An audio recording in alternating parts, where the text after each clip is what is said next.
welcome to the first of our Dissecting Fiction podcast Christmas specials. I'm Vinny Murphy.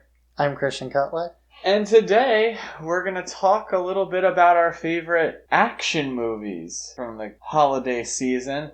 And we're also going to have a little surprise for you at the end. Yeah, we'll save the surprise for later, of course, but why don't you start us off with your favorite action movie? So, I'm going to be real typical here. I think there's only one choice for top Christmas action movie, and that's the original 1988 Die Hard, even though it came out in July. Die Hard is one of the movies that represents what John McTiernan did best, which was take scripts that were, good, and somehow make you believe absolutely ridiculous things.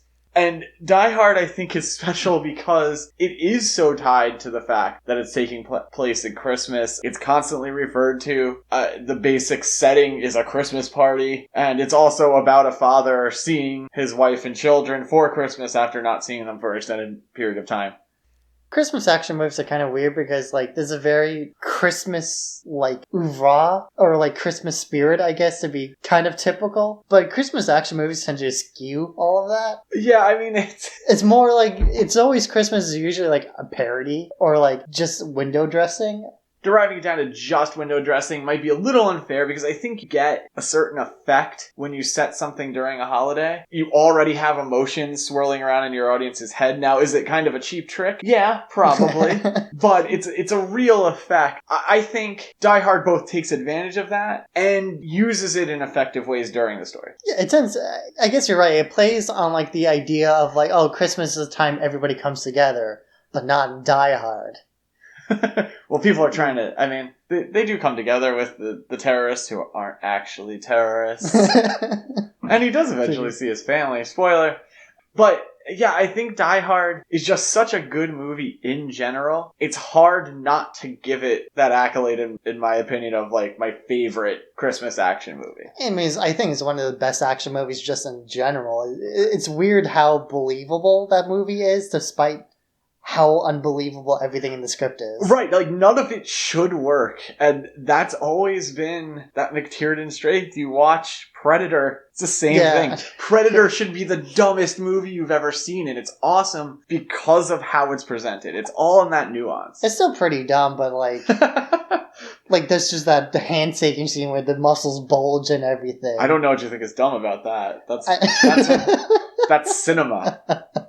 The essence of cinema. The essence of cinema. But I guess the realism comes down to how they portray the action scenes. It's very gritty. It's not a lot of. There is a lot of stunt work to it, but it's all man stunt work. And you believe Bruce Willis's character, John McClane, is really stumbling into situations, which I think helps, where it's not so much that he does something absolutely insane, he's just reacting the only way he possibly could. Like him crawling through all those vents and everything and making all those catchphrases on the way. Jumping off the roof with the hose wrapped around it, all that kind of stuff, it should not work, and it does because you're constantly grounded in the emotion, you're constantly grounded in the fact that the characters feel pretty real. Yeah, I think that's Bruce Willis's performance, I really think, pulls it together.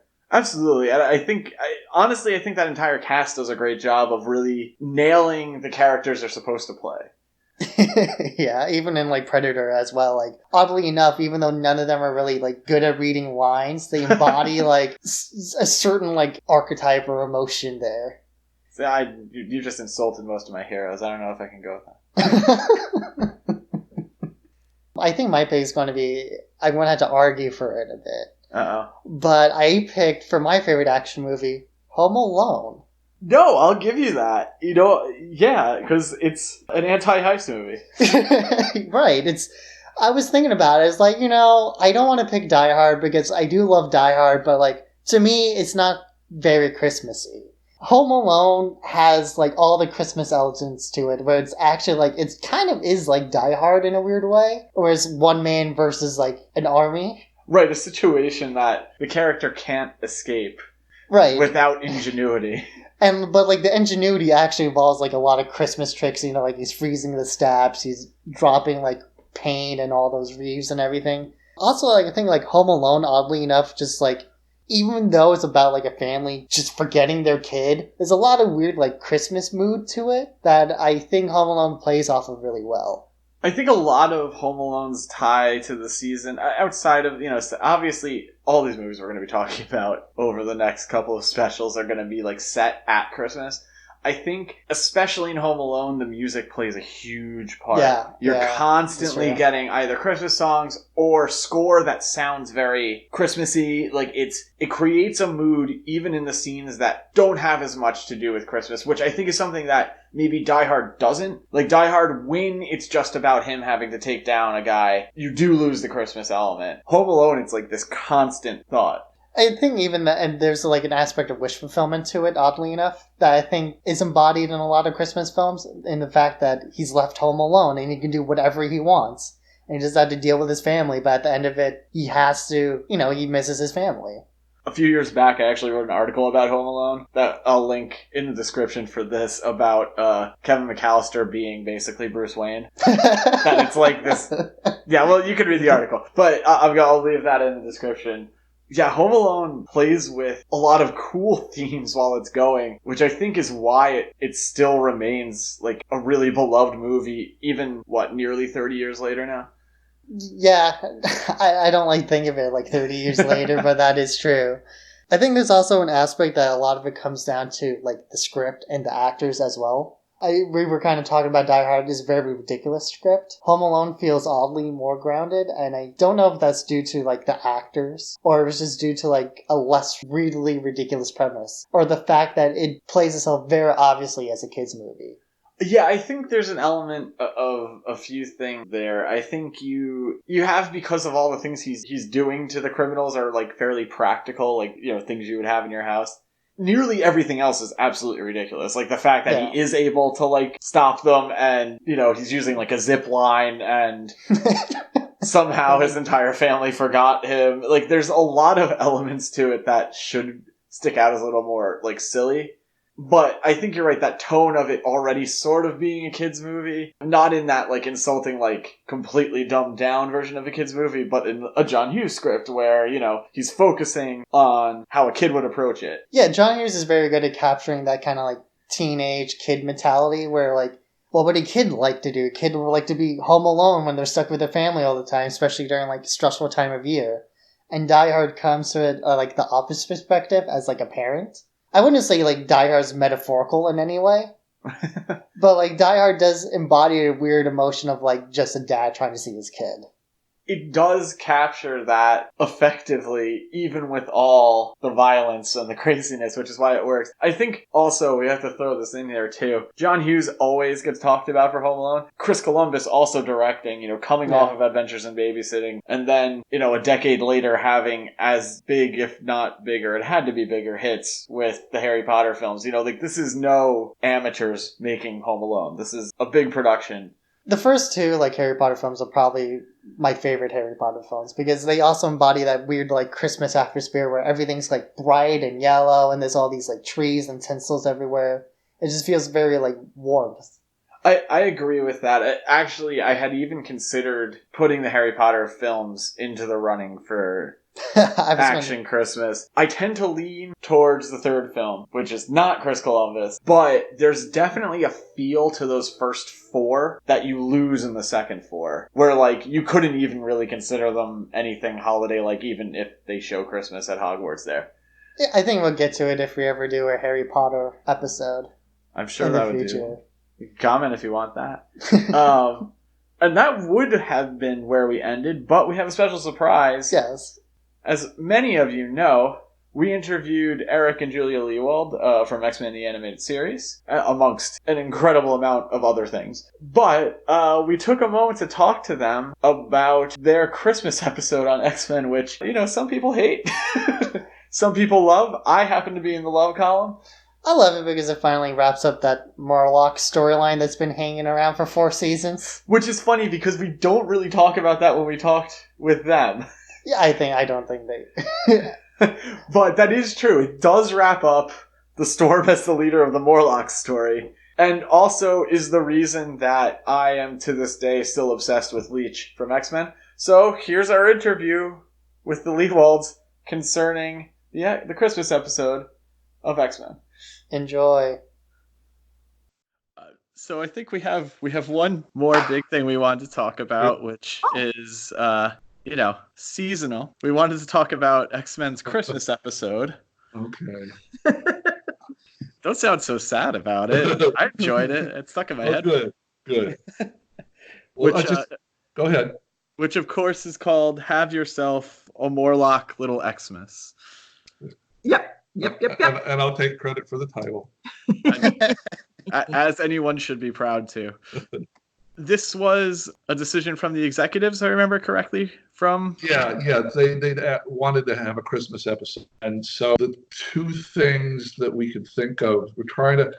It's kind of hard tonally to mix a Christmas episode with ferocious superhero fighting. So the natural thing was, when we think of X-Men, is I think the core idea was Jubilee had been an orphan, and been in foster and had been shuttled around in foster, and so this was going to be her first real Christmas with a real family, and so that had a certain resonance to it. And then we tried to work in some sort of tension and drama with the Morlocks and the dying child and mutants and the usual stuff, that problems that the X-Men would be facing. And I think it was a struggle to find the right tone. You'll notice I took a half a credit on the show.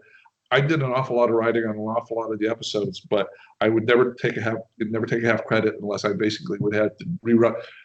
Could tell it was rewritten a couple, 3 times. With lots of input from the executives, and it was.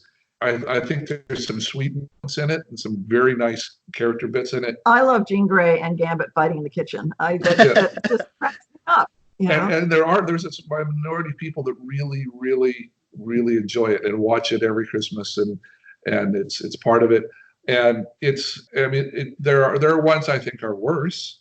That I look back and think, if we could have had that one back, I think I would have redone the story differently. So I appreciate if you did enjoy it, because we always try to make the stories as good as we can, and that was a difficult one to hold together, the different tones of it. Did you use any Christmas tales to structure that? Because when I was watching it, I was thinking of a little matchbook girl.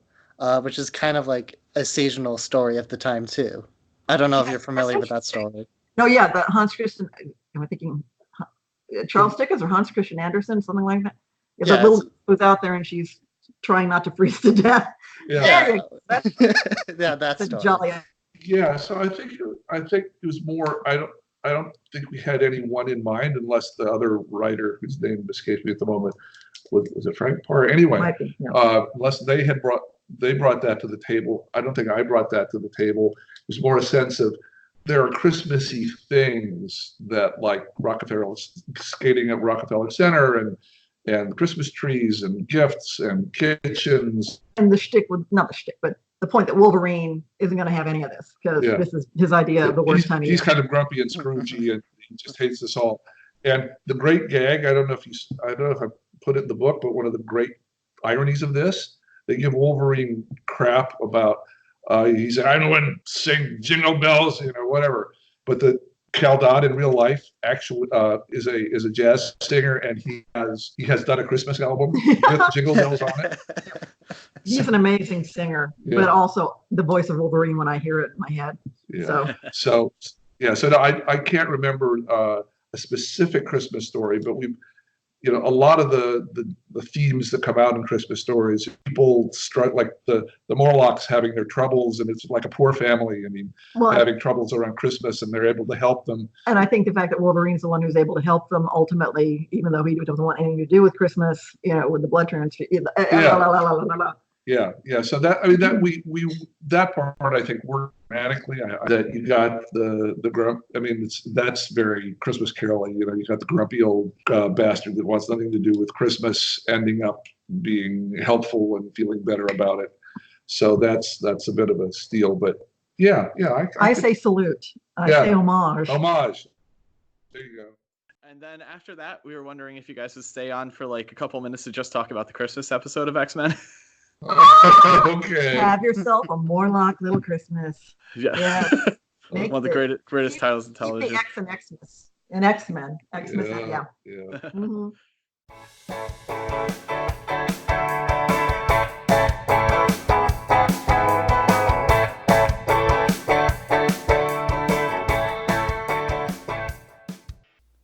And then after that, we were wondering if you guys would stay on for like a couple minutes to just talk about the Christmas episode of X-Men. Okay. Have yourself a Morlock Little Christmas. Yeah. Yes. One of the greatest titles in Keep the television. X and Xmas. And X-Men. Xmas, yeah. Yeah. Mhm.